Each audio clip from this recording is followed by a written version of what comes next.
Terrain3D is an amazing plugin for Godot. With one click, you can create a mountain range.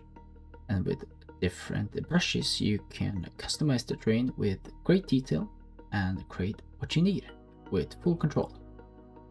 In certain situations, you need a specific brush that you can't seem to find in the already installed ones. So what do you do? Well, you can create your own. First, let's set up a Godot file, just so we are on the same page. It's not going to be an in-depth tutorial on how to set up the plugin. The creator has his own, so go check that out. But you can find the plugin in the asset library now, just to download directly from Godot itself, which is very helpful. Make sure to tick off the plugin so it's on, and then restart the app if you don't get the plugin to work. We create a node for Terrain3D, and then I'm just going to show a couple of things so it's easier to follow if you get lost. First, it's asking for a place to a data directory where you can save information. I'm gonna make a folder here, call it Terrain. Done. And also I'm gonna set this to none so it doesn't show any standard ground. And then add a couple of tiles here. Set up some materials. Make sure that they have the same resolution if you do multiple.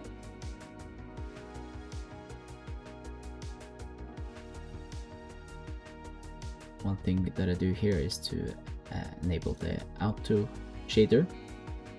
That way it's easier to see when we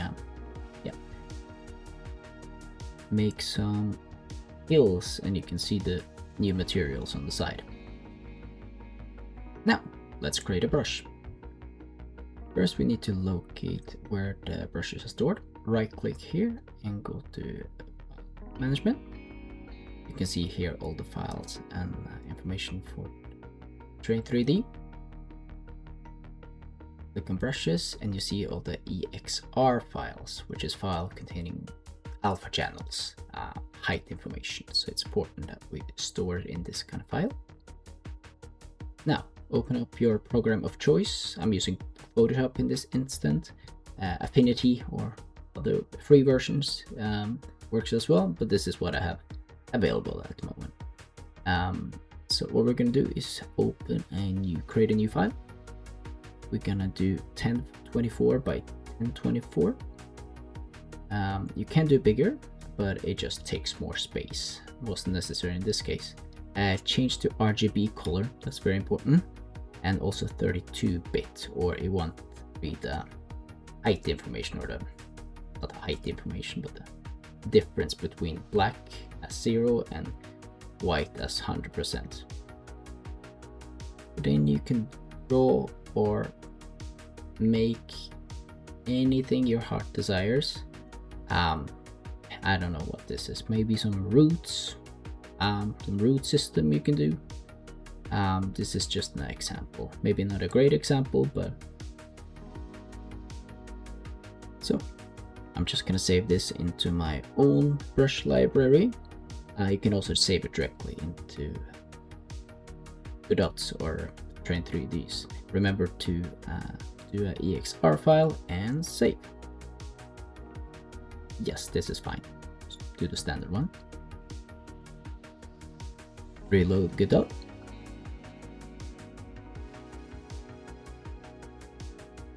And then if we go into the files, see your brushes here. It's alphabetical order, I believe. So if we click down here, you see that the white part pops up the highest, and as this one doesn't have that much of a slope, it's very contrasting. So maybe not the most useful brush, but it just to show a point. This could work better. Now for another example of how you can do it, to just steal other alpha information pictures, heightmaps. I'm gonna take this just from Pinterest, plop it down into Photoshop and make it the correct size. It's fine if it stretches a little bit, for my sake at least. Reload Godot again, and then we find the texture here. Just the size, and let's see, a little taller. There you go. And all the height information is there, a more gradual slope than the first one. One more example, actual terrain. I'm using Google Earth in this instance. What you can do here is to go down to what is it called now again? Digital elevation model. Yes, this one is free. Google Earth has different versions, but this stores in like a heat map. It's not the most detailed, so maybe if you, whatever country you live in, yeah, this one has artifacts you can see, and that's why for my example I didn't use this one because it was a little corrupt. But you can use this one to get your height information. Now back in Photoshop, as I said, I grabbed my information, same kind of heat map from a governmental website I can download. So what I first did was to change it to black and white and adjust the color information so it tapers out in the correct kind of realistic way before editing, post-editing some black elements to make it cleaner. One thing I forgot here, if you have edited in not 32-bit mode in Photoshop, flatten it first, well, make it into black and white, then change it into 32, it will be flattened, but then it keeps the same values. Alright, I have a little big area to work with, so it's gonna load when I first click, and bam. As you can see here, the resolution, because I did a long one, a full mountain range that's kind of long, I will probably load in one mountain at a time next time if I'm gonna use the stamp method. But you can also flatten out this one and make it work. I did this in my personal project and it came out quite well, so I think I'm just gonna show you that instead. Alright, here you see my personal project that I've been working on, the mountain range.